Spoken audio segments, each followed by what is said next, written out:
Olá, estamos aqui em mais um Minutos de Saúde Mental e vamos falar o que saúde mental tem a ver com o chá de ayahuasca.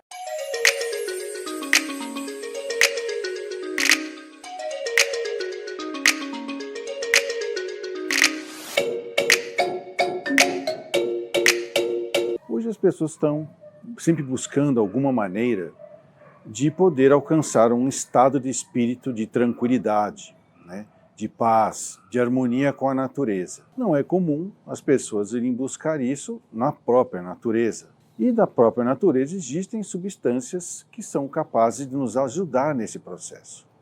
A primeira vez que um ser vivo, animal, buscou alívio nas suas emoções e nos seus sentimentos foi o macaco, né? O gorila.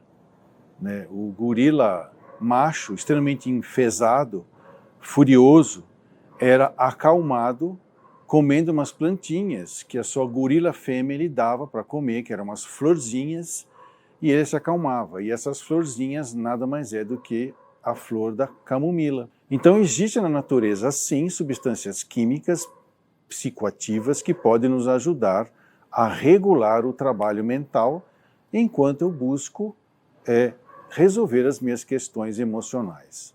Alivia, né? Mas existem substâncias químicas psicoativas que não aliviam. Elas eliminam os problemas emocionais. E aí, é claro, pode criar nas pessoas situações ou momentos, vamos dizer assim, em que ela acredita que dá para viver sem problemas, em vez de ajudá-los, né, vamos dizer assim. E uma dessas substâncias que foi criada lá nas florestas pelos indígenas, né, que era o chá de ayahuasca, que na realidade é a mistura de um cipó. Tanto que o nome que se dá aya, né, de ayahuasca, aya são mortos, né, significa mortos. E a ayahuasca seria um cipó, uma ponte com os mortos. De maneira que é uma substância alteradora do nosso estado de consciência que pode facilitar os fenômenos mediúnicos. Mas essas substâncias não são usadas, vamos dizer assim, para fins de recreação, e sim de expansão da consciência.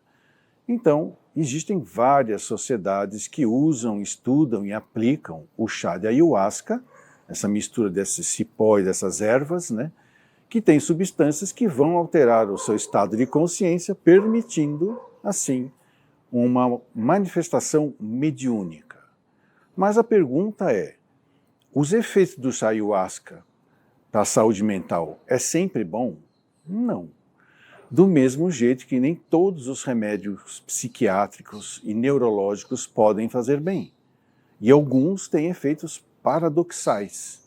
O que é um efeito paradoxal? Você vai no pronto-socorro porque está com uma grande ansiedade, o médico te dá um calmante, tarja preta, tipo diazepam, e em vez de você melhorar, você fica elétrico, agitado, tem que até amarrar você na maca. É um efeito paradoxal, o contrário do que se esperaria. Isso também pode acontecer. Por isso que existem alguns grupos que aplicam o chá de ayahuasca e tem muito critério na hora de avaliar se o candidato a tomar o chá tem possibilidades para isso, de maneira que alguns são convidados a não tomar o chá. E por quê? Porque aí existe química, né? O chá não é simplesmente uma emanação fluídica, né? Como a gente poderia imaginar de um remédio homeopático ou de um floral, né? Tem uma substância química psicoativa sim, né? A gente encontra lá o dimetiltriptamina, os beta-carbolinas, as arminas, as armalinas, como eles falam, que é um potente bloqueador da MAO, MAO, que é a monoaminoxidase, que é uma substância que tem no nosso cérebro que é capaz de decompor, vamos dizer assim, a serotonina em aminoácidos triptofano, esperando formar nova serotonina, para depois ser lançada na sinapse dos neurônios. A MAO é uma substância que também pode ser inibida por medicações, né? E a gente usa as inibidores da monoaminoxidase como maneira de tratar depressão. Então, qual é a grande dificuldade, a grande risco usando uma substância química psicoativa feita de um chá, em que a gente não sabe exatamente qual é a dose, de quantas dessas substâncias tem lá dentro. É uma substância de quantidade errática, né?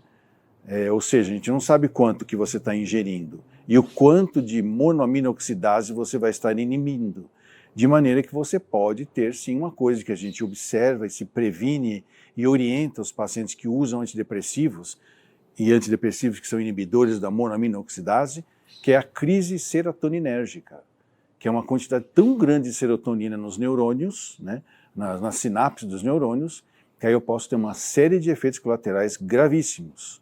Fora os efeitos corriqueiros, né, da ayahuasca, que é náusea, vômito, diarreia, que já vai causar uma certa desidratação.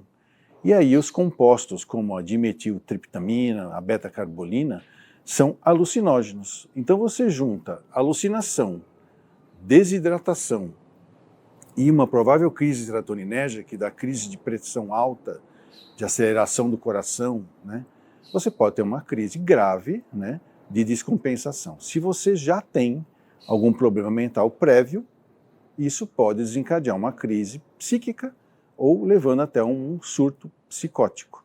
Por isso, as sociedades que usam e aplicam o ayahuasca como método de expansão da consciência não acham que isso é para todo mundo e sempre tem que ter um critério para isso.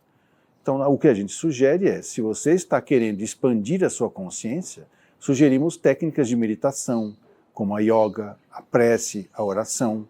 E se você se aventurar a usar o ayahuasca, procure uma sociedade que estude isso de maneira muito mais criteriosa e até mesmo científica.